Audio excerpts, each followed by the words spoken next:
Hello everyone, welcome back. I know that I say this a lot in my videos. I've been talking about it more like in my older videos, so this is a little bit of a throwback, I think, because I don't think I ever actually sat down and shared my thoughts on this. Blindness is a spectrum. There are people who are completely blind, have no vision, no light perception whatsoever, nothing. There are people who can see light. There are people who can see light and color. There are also people who are low vision like me. That's a whole different thing. I don't know if you guys knew, but most of the people who are considered legally blind, there is a threshold for that in terms of your visual acuity and the degree of vision that you can see. They do have some sort of residual vision. If you see a person out and about in the wild with a cane or a guide dog, chances are they may be able to see somewhat. Not everybody, but some of us. Also, just don't grab them when you walk up to them and try to help them get somewhere without knowing where they're going or even talking to them first. That's not okay. How would you feel if someone grabbed you? That's not what this video is about, but it still makes me mad. Sometimes I feel like there are two distinct groups in the blind community, and that is the people who have no vision and the people who have low vision. And sometimes going along with that, I feel like, and this is just purely my opinion, some of the consumer advocacy groups focus more on the no vision and not as much on the low vision. I'm not calling anyone out here specifically because there is no one specifically to call out. This is just an issue that exists in the world. And it's something that I've heard a lot more recently from my peers who are also low vision, as we are the ones that are in between. Some of us can pass for sighted. I can in certain situations. Some people need a white cane. Some people need a guide dog. Some people choose not to use either of those because they are able to see enough to get around with their glasses prescription that they have. There's nobody that can truly tell you definitively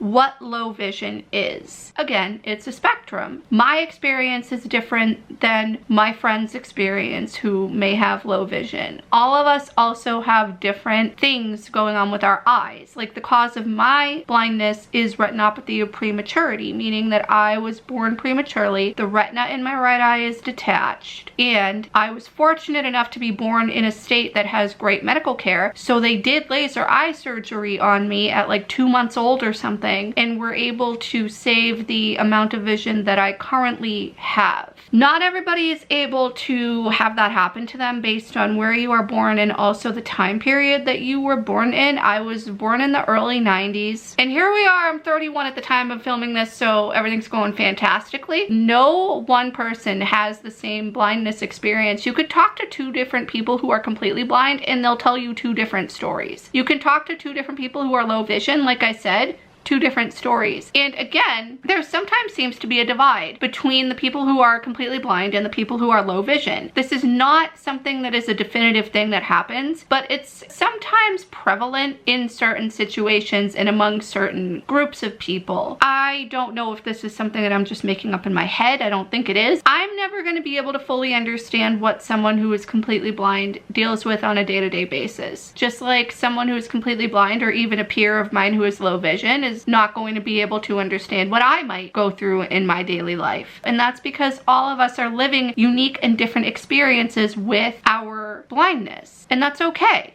It's the same thing for people who are deaf and hard of hearing. I'm assuming it's also the same thing for people who are wheelchair users. Some people have to use a wheelchair maybe in every aspect of their life. Some people are able to walk short distances. I don't really see a whole lot of advocacy going on when it comes to low vision people. It's more focusing on people who are completely blind. For low vision people, advocacy might look like having things be large print standard in terms of text or paper that is handed out at conferences or things like that, as well as having high contrast labels on things, to being able to navigate things with landmarks for people who are low vision. For the blindness aspect, it may be having easy access to hard copy braille or to electronic materials that may be accessible for screen readers. Even having access to electronic materials that are accessible for low vision users. For example, I hate it when a menu online for a restaurant want is an image, because then when I zoom in, or if I go with my screen magnifier and use that, the text on it gets blurrier the larger that you zoom in, because it's not scaling properly because it's an image.